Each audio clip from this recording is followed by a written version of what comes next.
स्वामी बल प्रधानंद जी महाराज, ग्वालियर से, रामकृष्ण राधे राधे महाराज जी।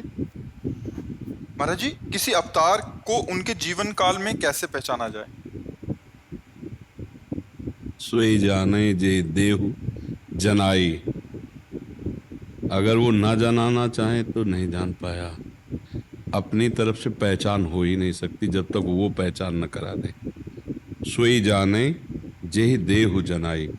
वो यदि अपने को जनाना चाहे तो जाना जा सकता है, अन्यथा वो जनाते हुए भी ऐसा भ्रम पैदा कर देते हैं कि वो जानने में नहीं आते। जैसे छठवें दिन भगवान श्री कृष्ण की छठी उत्सव में पूतना नाम की राक्षसी ऐसा दिव्य रूप धारण करके आती है कि यशोदा मैया तक की हिम्मत नहीं हुई पूछने की कि तुम कौन हो और कहां से आई हो।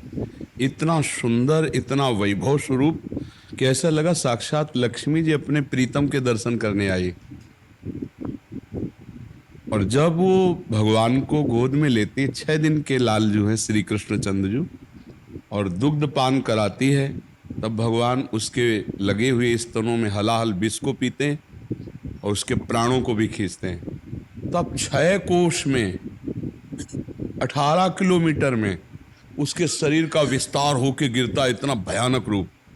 मतलब पूरा का पूरा ब्रज ये जान जाए ये भगवान है, क्योंकि 6 दिन में ऐसी विशाल राक्षसी पूतना को मारा और हलाहल विष का कोई प्रभाव नहीं पड़ा। तो ये भगवान है।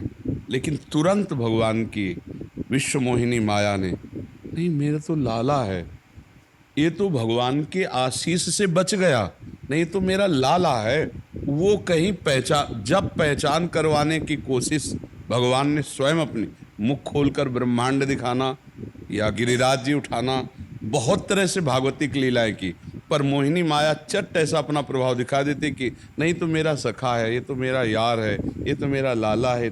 जब तक भगवान पहचान ना करवाना चाहे तब तक पहचान कर ही नहीं सकते आप भगवान की। राम जी का एक पूजा गृह में स्वरूप और एक अपने स्वरूप समीप देखना कौशल्या जी का, यहाँ वहाँ 2 बालक देखा, फिर देखा अनंत महिमा में भगवान, फिर वही भगवान कौआ रोटी लेने के लिए आता है और तो रो रहे हैं, भाग रहे। फिर ऐसी उनकी लीलाएं होती हैं कि वो भगवान हैं, वही भगवान जिनके घर में इतना विशाल माखन का कुंड है, 9 लाख गौएं बाबा की है, तो वहां बाल्टियों में थोड़ी मक्खन दूध रखा है, कुंड में रखा है, पर ब्रजवासिनी गोपियों के घर का माखन।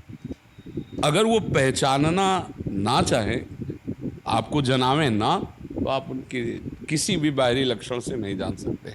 जहां जानने की कोशिश करेंगे मोहिनी माया आपको पर्दा। सोई जाने जे देव जनाई, जानत तुम्हें तुम्हें। जब अवतारी महापुरुष अपने को जना देते हैं तब वो जाना जाता है।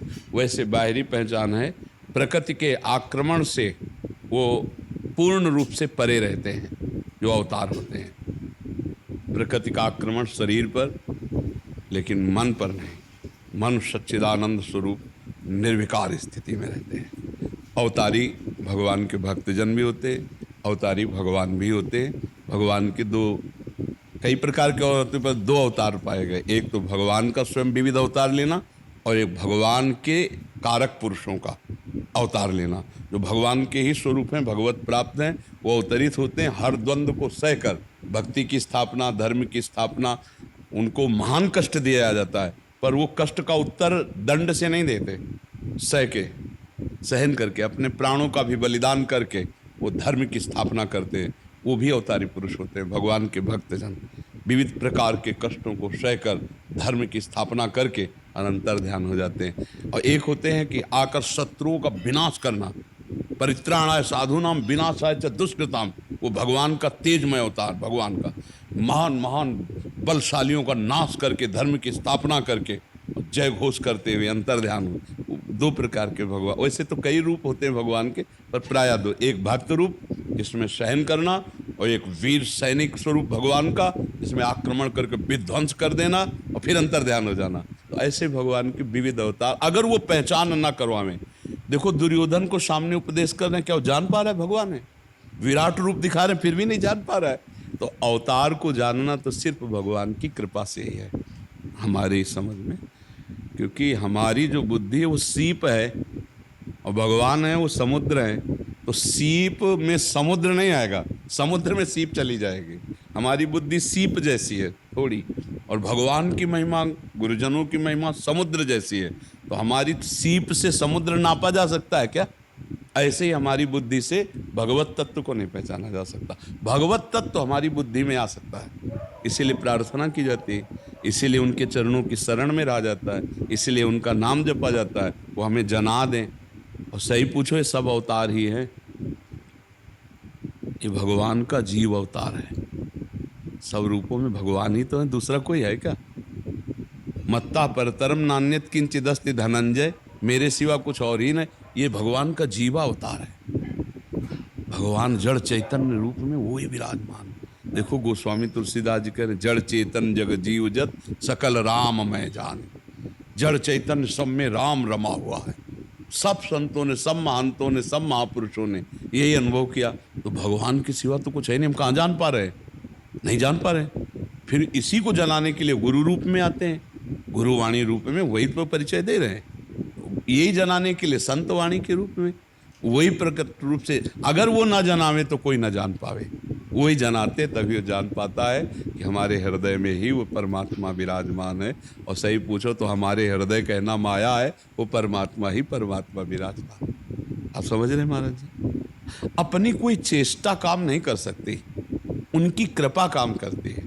वो हमारे मन बुद्धि में आके बैठ के जना देते तो ज्ञान हो जाता है, हमारी मन बुद्धि वहां तक नहीं पहुंच सकती।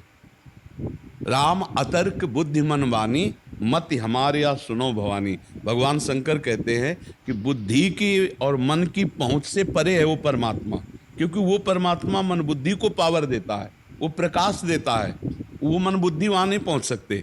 वो परमात्मा को जो हम प्रार्थना करते हैं, आराधना करते हैं, तो हमारे मन बुद्धि में आकर प्रकाशित हो जाता है। मन बुद्धि वहाँ नहीं पहुँच पाते, इसलिए कृपा ही हुई ना कि हमारी मन बुद्धि में आकर प्रभु अपना ज्ञान, अपना प्रेम देकर चले गए। तो ये बात समझना है कि कृपा से भगवान को पहचाना जा सकता है। बाह्य बाह्य तो कभी ऐसा वैभव रूप दिखाते हैं, कभी ऐसा रूप दिखाते हैं कि संशय हो जाता है बड़े बड़ों को। गरुण जी को संशय हो गया कि ये वही है जो हमारे ऊपर विराजमान होते हैं। तुच्छ निशाचर ने सर्पों से बांध दिया इनको नाग पास में, ये वही प्रभु हैं जिनका नाम लेने से भवबंधन छूट जाता है। अलो संशय हो गया, असंशय मन भयो अपारा। तो ये भगवान ही जनाना चाहे तो जान जाओ, नहीं तो भगवान को नहीं जाना जा सकता। ये बात पक्की है। आप समझ पा रहे महाराज? प्रकाश चंद जी,